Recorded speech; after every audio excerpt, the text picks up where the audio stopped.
SWIFT Coin. We see you guys in the comments. Don't think we don't. Some of you guys get frustrated, like, how come you guys don't cover SWIFT Coin on a regular basis? Put yourself in our shoes. It's one of the hardest ones to cover on a regular basis because they don't come out with a lot of news. Again, back to what Shook was talking about.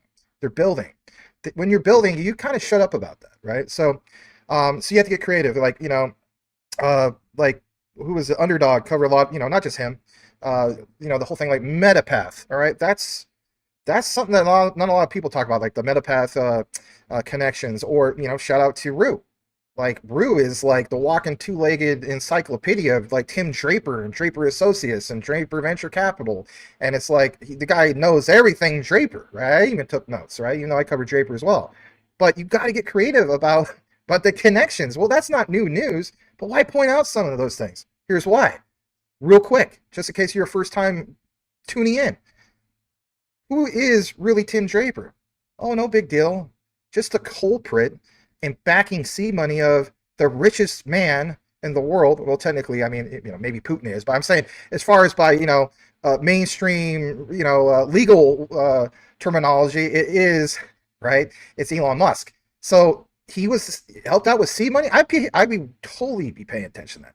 And it's just like, okay, the North America, what's it called, blockchain alliance, NAFTA, I can't abbreviate it right, but that blockchain alliance, that's in Washington D.C. And Rambo Land just happens to be the CEO of that, or chair with that, I should say, with NAFTA, and he happens to be CEO of SWIFT Coin. So the correlation there, like, these are the things that we should be paying attention to. But it's like, what will most researchers do? And I don't blame them because I do it too. You're going to go to their X. You're going to see if they've posted anything. And in reality, they don't really post a lot of what they're doing. Once in a while, you get a nugget, like Bridgers. Here's what we're doing with Bridgers. We got this new integration. Okay, cool. But they don't have a constant thing they're releasing every day like, hey, we got this thing going on with, BlackRock or whoever. No. But here's my main takeaway, and I do want to get Shook's point of view on this. Shook, I'll put you on the spot, brother. It's in my humble opinion that when it comes to SWIFT blockchain as an SWFT, everybody, it has nothing to do with S.W.I.F.T. You got to put that disclaimer out. It is in my humble opinion that when we saw earlier this year of SWIFT Coin going to 2.5 cents, again, the unbanning of BTC, the temporary unbanning of altcoins, that thing went parabolic. So are we going to be oblivious to say it's never going to happen again? And we understand U.S., China, this tiff that we have, relations are not the greatest. But why not prepare yourself for when things do eventually get better? And why not prepare yourself if Xi Jinping and, the Chinese Communist Party says, you know what?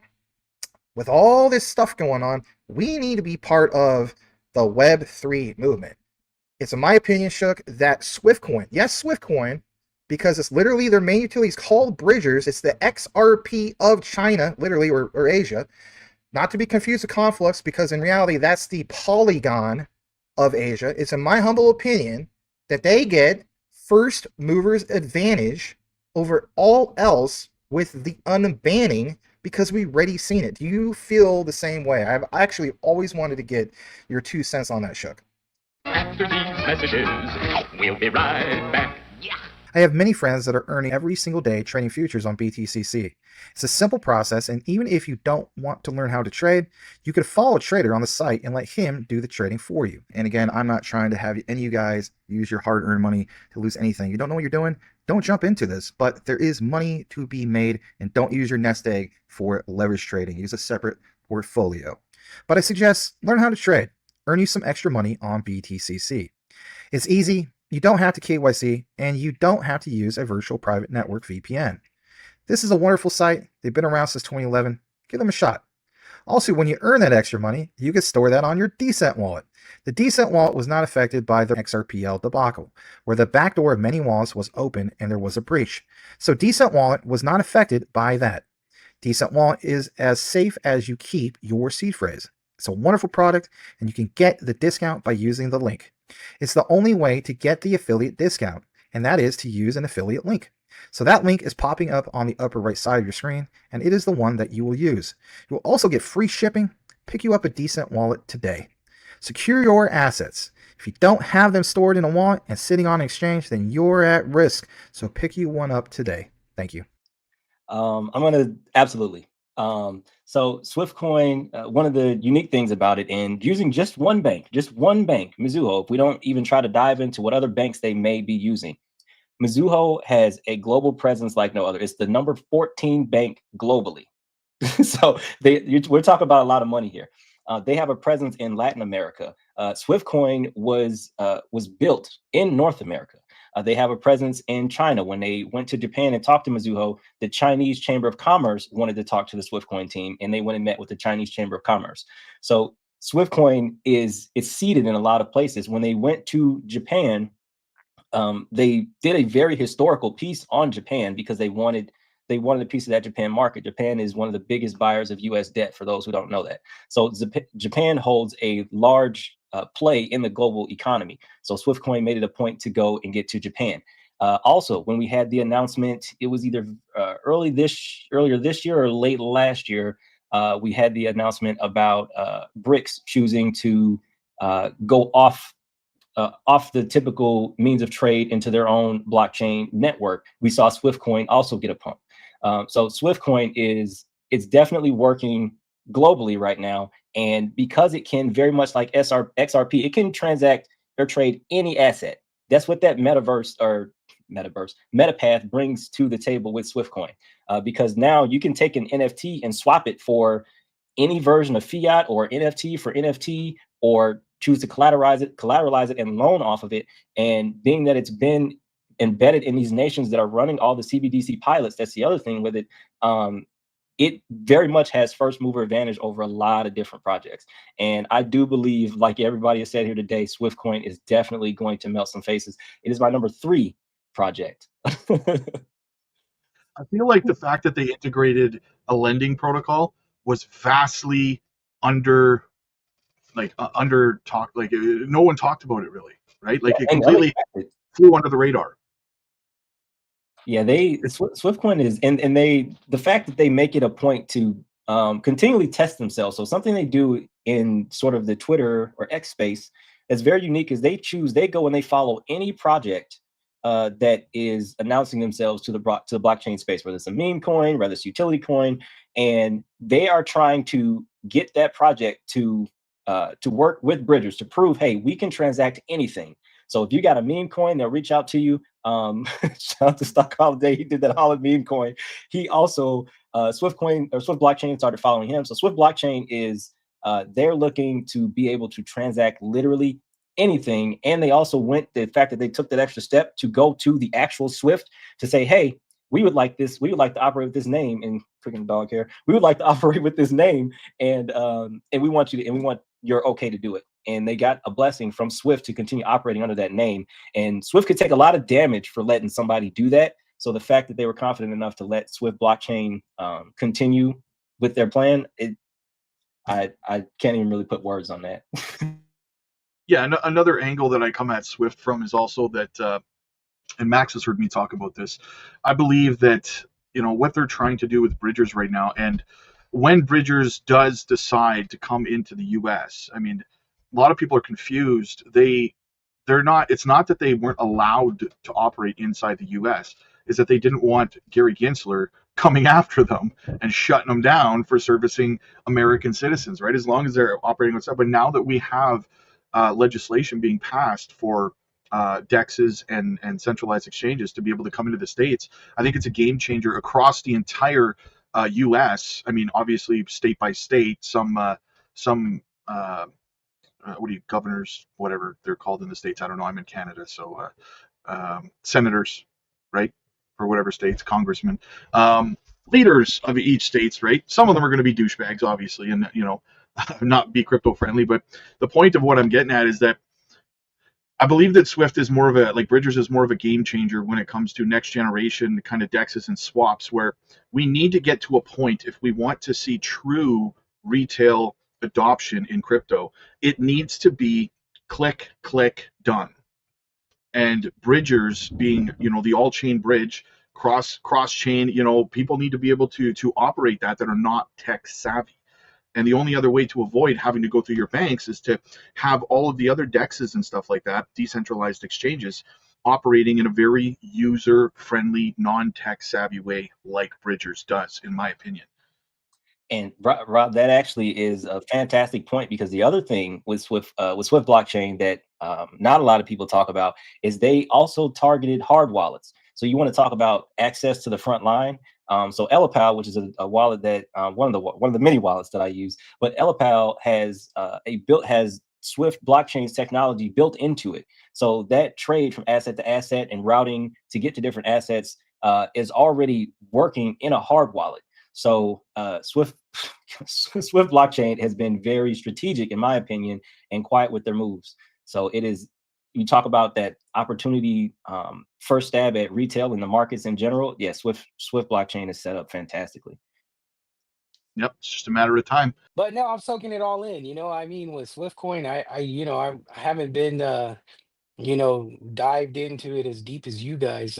But listening to everything making me want to just go bag it up right now because it's on sale.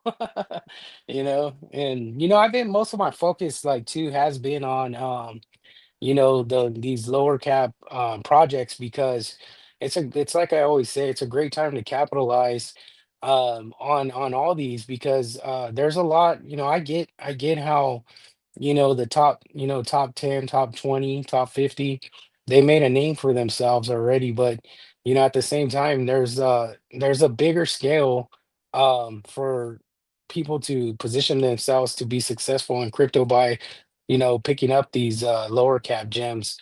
And, Swift Coin, yeah, I think, based off of what I'm hearing, I'm like, it sounds like they are like the next XRP, but on a discount. You know what I mean? Like, so there's a lot of knowledge that you guys have, and much respect to that. Like I always said, when I first started watching Rob, um, he was the one that always really pushed me and influenced me to like want to dive deeper into what I'm researching. And then I seen Maximus. I'm like, man, how do I compete with these guys? But not even like that on that type of scale. But like, how do I put in that type of work, man? I mean, just I think I shouted you guys out a few times, just out of respect because the work you guys put on or put in, and just nobody could really steer you guys away from what you truly believe in with these projects. I mean, just even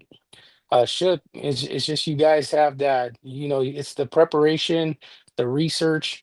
This is the type of knowledge that I think everybody needs to put out there versus just saying, "Hey, Jasmine's going to $17," and it's crazy because people rather hear that crap than to really hear the gist of what these projects are really made of. Like what this project's essentially going to bring um new tech and stuff like that. So it's a challenge out there to do what you guys do, and I think this is just to you know thank you guys for allowing me to be here. And then just being in the same platform with you guys is an honor, man. And you guys just hats off to you three for putting in that type of work, and the research and the knowledge that you guys could bring to people is it's extremely notable.